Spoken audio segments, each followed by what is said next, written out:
Assalamualaikum warahmatullahi wabarakatuh. Bismillahirrahmanirrahim. Alhamdulillahirabbil alamin. Wassalatu wassalamu ala sayyidina Muhammadin wa ala alihi wa sahbihi ajma'in. Amma ba'd. Para kaum muslimin rahimakumullah, kita saat ini akan berbicara mengenai bagaimana awal mula atau sejarah diwajibkannya puasa Ramadan. Rasulullah Shallallahu Alaihi Wasallam hijrah ke Madinah.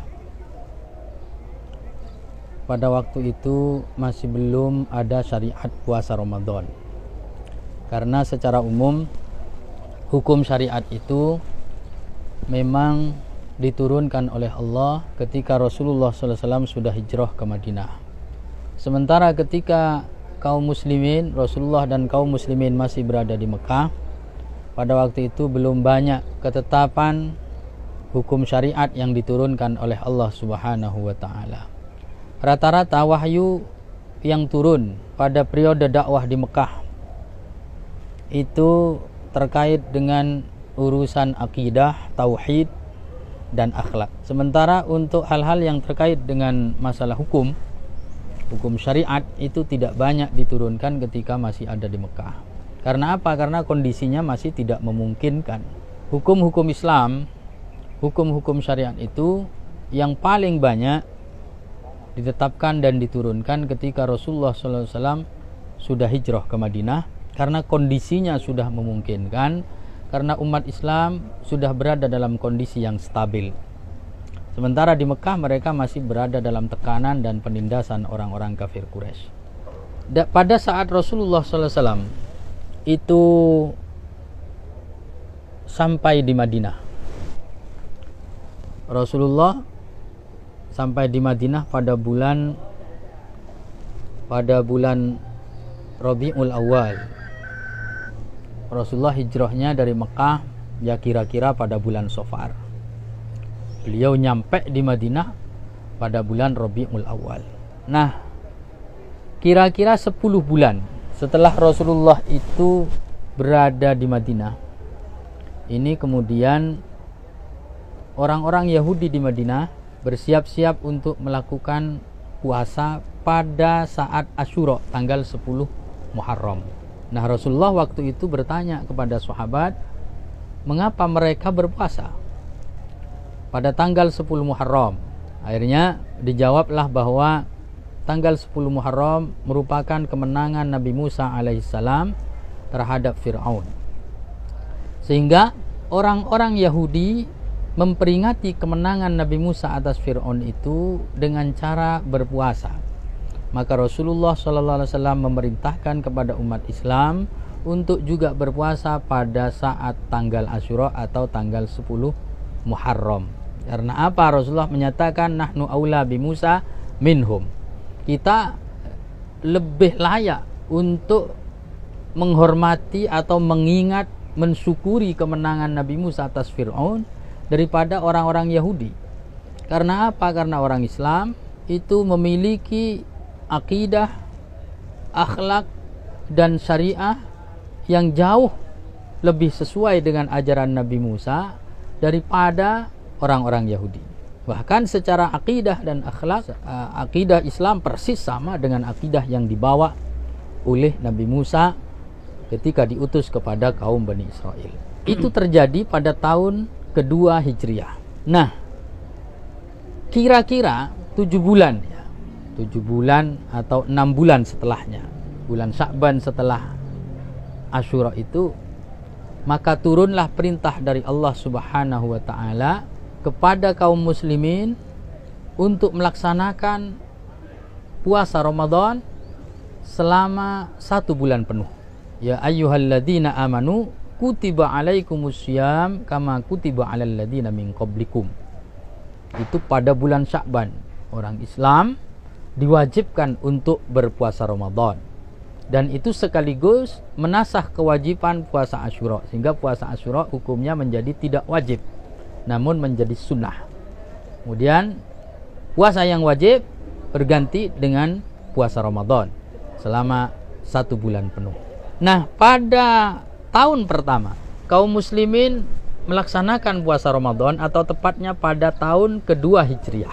Pada waktu itu ada kejadian dan peristiwa besar, yang mana peristiwa ini dianggap sebagai Yaumul Furqan, atau hari yang memisahkan antara kebenaran dan kebatilan, yaitu hari yang sangat bersejarah bagi kaum muslimin, yakni kemenangan kaum muslimin dalam perang Badar Kubro melawan orang-orang Quraisy. 313 pasukan yang dibawa oleh Rasulullah mengalahkan sekitar 900 sampai 1000 prajurit yang dipimpin oleh Abu Jahal pada waktu itu.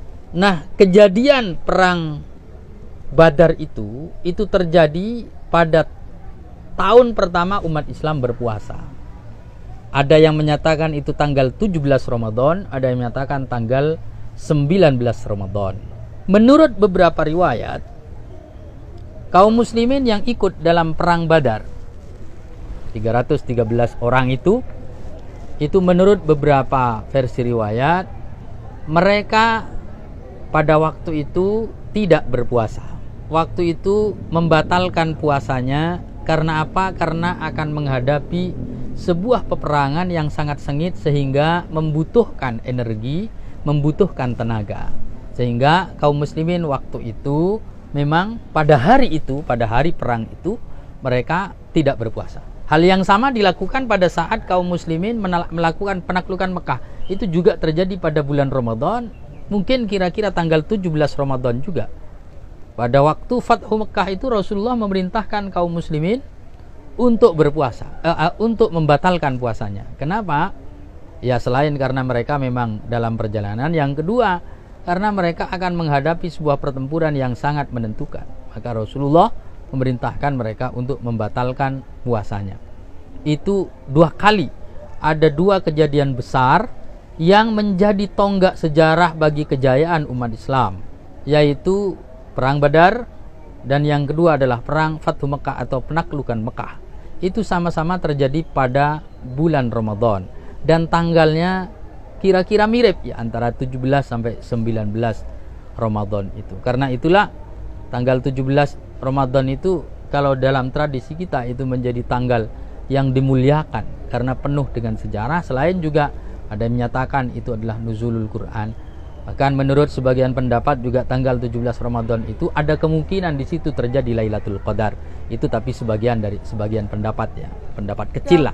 Pada tahun pertama umat Islam itu diwajibkan puasa. Bulan Ramadan tahun pertama umat Islam diwajibkan puasa.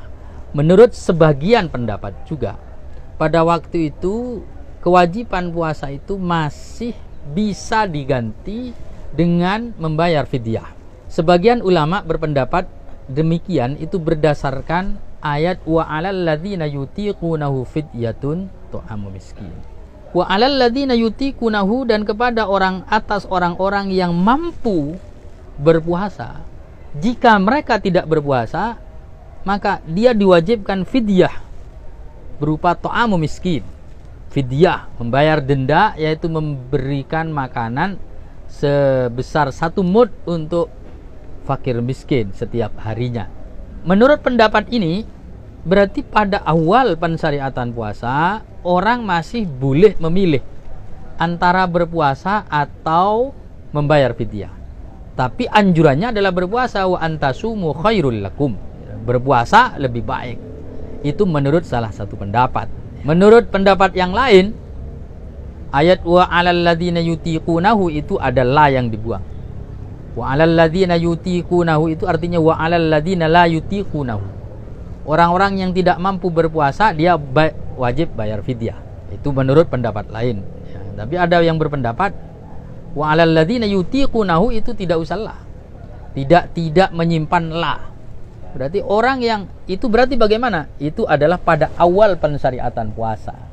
Mungkin ada yang yang karena itu masih pertama, maka masih diberi pilihan. Kalau misalnya tidak mampu misalnya dia tidak berpuasa, ya tidak dosa, tapi dia wajib bayar fidyah. Tapi anjurannya dia berpuasa. Ya lebih baik bagi dia berpuasa. Itu ada yang berpendapat demikian. Sebagian pendapat ya. Namun Hal itu hanya terjadi pada awal-awal. Untuk selanjutnya tidak boleh, ya. Tidak boleh, untuk selanjutnya tidak boleh orang pada saat bulan Ramadan itu ya harus berpuasa. Kalau dia mampu berpuasa, dia harus berpuasa. Tidak boleh meninggalkan puasa tanpa adanya uzur. Dan itu meninggalkan puasa dengan tanpa adanya uzur itu termasuk bagian dari dosa yang sangat besar. Karena apa? Karena telah meninggalkan salah satu rukun Islam. Dan orang yang menganggap bahwa puasa Ramadan itu tidak wajib, maka dia sudah bukan orang Islam. Dia sudah murtad dari agama Islam. Na'udzubillah min dzalik, ya. Itu bagaimana kronologi awal mula diwajibkannya puasa. Baiklah, sekian dulu. Semoga bisa disambung di lain waktu. Terima kasih dan mohon maaf. Semoga bermanfaat. Wallahu a'lam bishawab. Assalamualaikum warahmatullahi wabarakatuh.